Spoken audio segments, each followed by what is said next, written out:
They go before the voters. If they haven't done the job, we shouldn't just say, oh, nice person, gives a good speech. We should say, didn't do the job and you're out of here. Mr. Mayor, thank you. Mayor Buttigieg, 1 minute. Nevada, I'm asking for your vote because America is running out of time, and this is our only chance to defeat Donald Trump.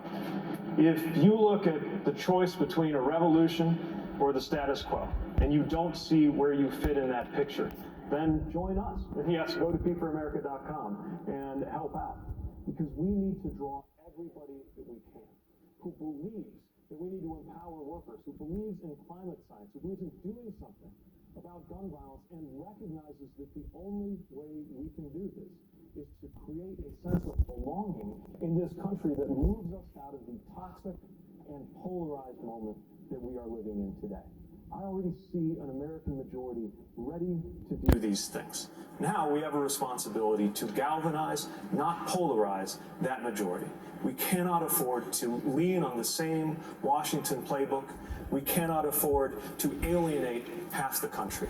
We must step forward into the future in order to win and in order to govern a country that will be facing issues the likes of which we barely thought of just a few years ago. I'm asking you to join me so that we can deliver that future together. Senator Warren.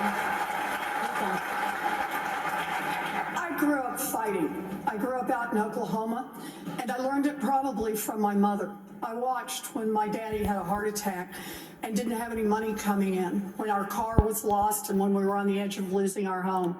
I watched my mother fight to save our family. And I grew up fighting to save our family, my family.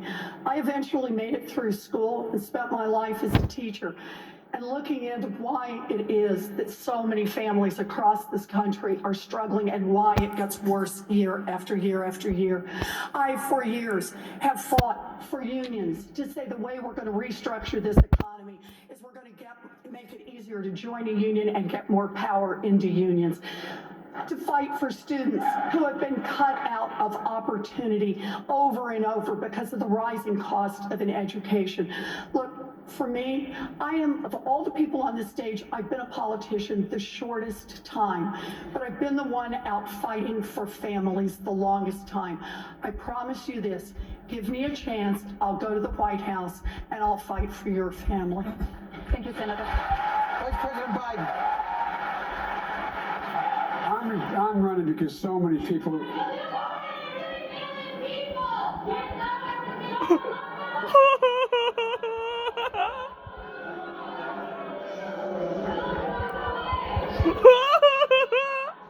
Please give us a moment. We'll clear the room and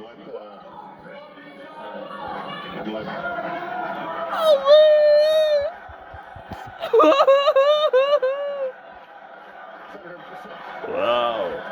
Senator Biden, you have 1 minute. Look, I'm running because so many people are being left behind.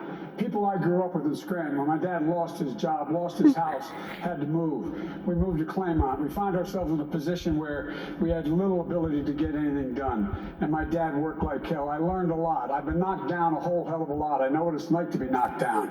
But I know you have to get back up. We have to provide some safety and security for the American people. Right here in Nevada, the site of the most significant mass murder in American history, guns. Our kids are getting sent to school, having to hide under desks, learn how to run down corridors to avoid being shot. It's immoral. I'm the only one that's beaten the NRA nationally, and I beat them twice.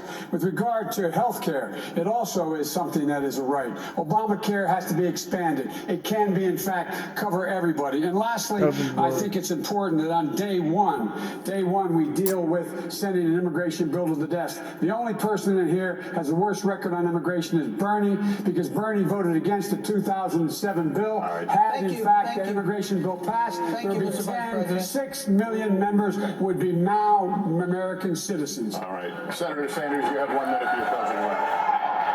Unfortunately, LULAC, among other groups, Latino groups, saw that bill having provisions akin to slavery, Joe. But the bottom line is, all of us are united in defeating the most dangerous president in the modern history of this country. That we agree on. But where we don't agree, I think, is why we are today the only major country on earth not to guarantee health care